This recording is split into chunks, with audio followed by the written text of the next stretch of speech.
Olá pessoal, a gente vai falar hoje um pouquinho sobre prismas.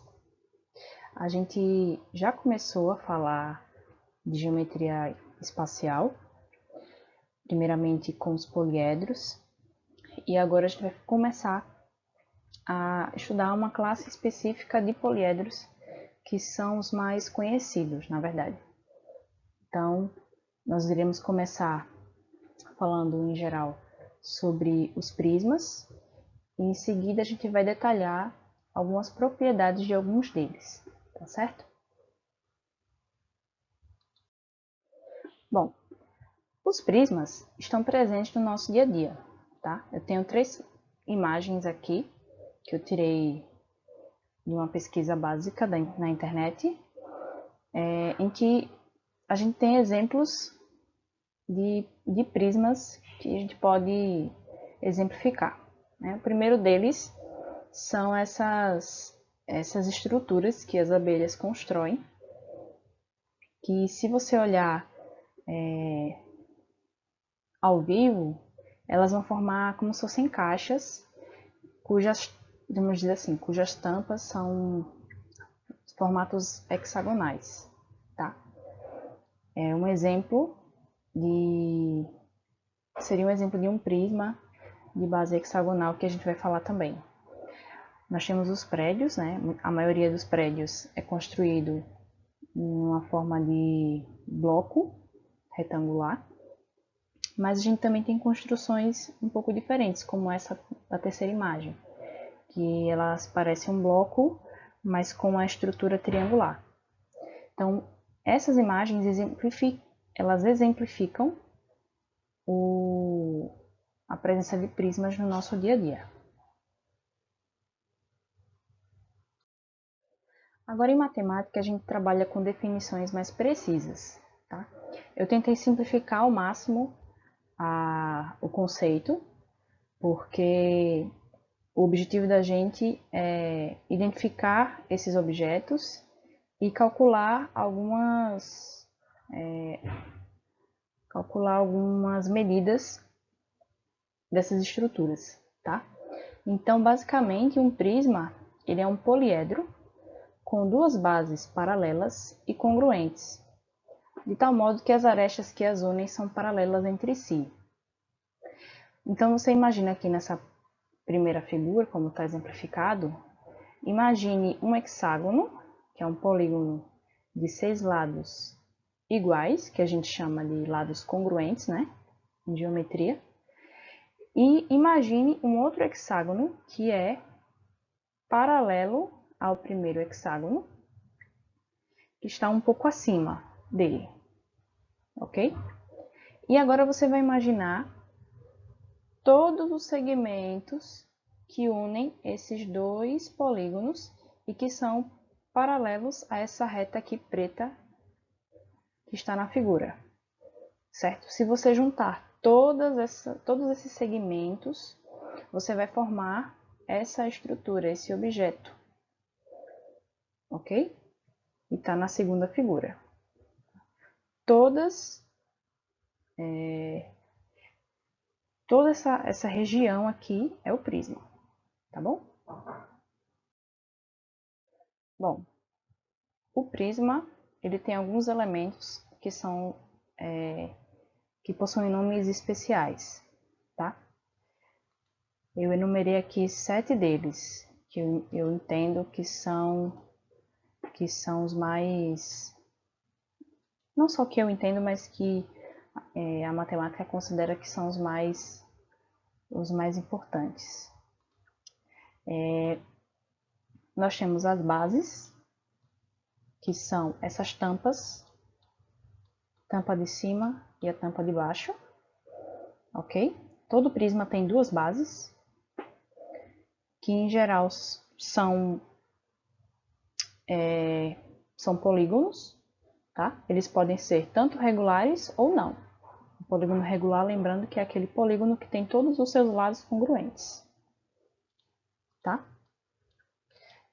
Nós temos também as faces laterais, que são, nesse caso aqui, esses retângulos, ok? Nesse caso aqui nós temos 6 faces laterais, todas são retângulos. Nós temos também os vértices, que são esses encontros aqui, ó, das arestas, todos esses encontros aqui, ó.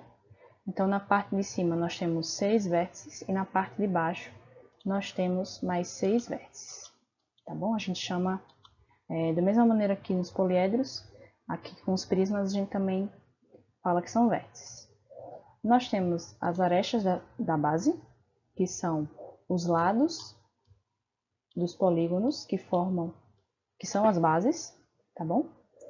A gente chama de aresta da base. Nós temos também as arestas laterais, que são esses lados aqui, ó, que estão em pé. Nós temos a altura do prisma, que nesse caso a gente tem... Bom, meu H ficou bem feio, mas eu acho que vocês entenderam que a altura desse prisma é a distância entre a base de cima e a base de baixo. A distância entre as bases é a altura do prisma. E a gente tem o 7º elemento, que é a diagonal do prisma. Tá vendo aqui, ó, esse segmento que eu desenhei por dentro? A diagonal do prisma é o pedacinho da reta que liga vértices entre uma base e outra, tá certo? Agora você pode perguntar, professora, mas e esse pedacinho aqui, ó, que está ligando esse vértice que eu acabei de circular e esse daqui? Nesse caso, a gente não disse que é uma diagonal, a gente disse que é uma aresta lateral, tá? Esses vértices não podem estar imediatamente abaixo do outro, tá certo?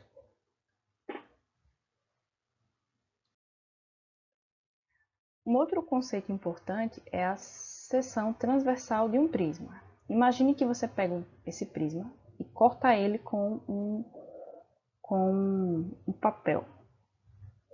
Quando você corta, você vai acabar obtendo, se você fizer esse corte paralelo às bases, tá?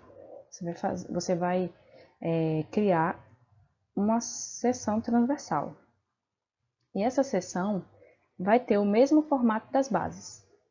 Se o prisma é de base hexagonal, essa seção transversal vai ser um hexágono. Se for uma base quadrada, a secção vai ser um quadrado, tá?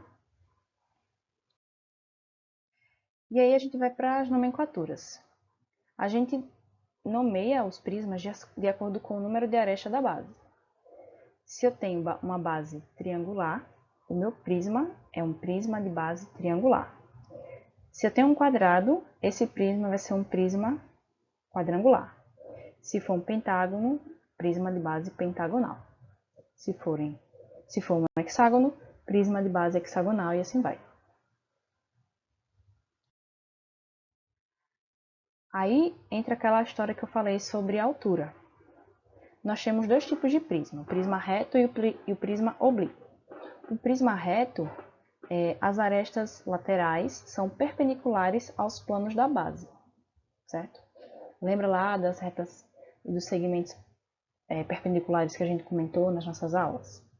Então, quando acontecer isso, quando essa aresta lateral for perpendicular ao lado aqui da base, a gente diz que esse prisma ele é reto, está em pezinho, bem retinho, se a gente for falar numa linguagem popular. Agora, quando esse prisma ele está inclinado, perceba que as arestas laterais não são perpendiculares às arestas da base, tá certo? Se ela fosse perpendicular, ela seguiria esse traçado em pé aqui dessa altura que eu tracei. Perceba que a aresta é a hipotenusa desse triângulo aqui, que é formado por uma das arestas, pelo segmento da altura e esse outro segmento preto aqui, como se estivesse no chão. Então, nesse caso, a gente diz que o prisma é oblíquo. E a gente também tem a definição de um prisma regular. Um prisma ele é regular quando ele é reto, ou seja, quando as arestas laterais são perpendiculares às arestas da base, e quando as bases são polígonos regulares. Então aqui a gente tem um exemplo de um prisma reto de base hexagonal. Tá? No próximo vídeo eu vou fazer um exercício sobre esse assunto, para que a gente reforce os conceitos que a gente estudou agora. Até a próxima aula.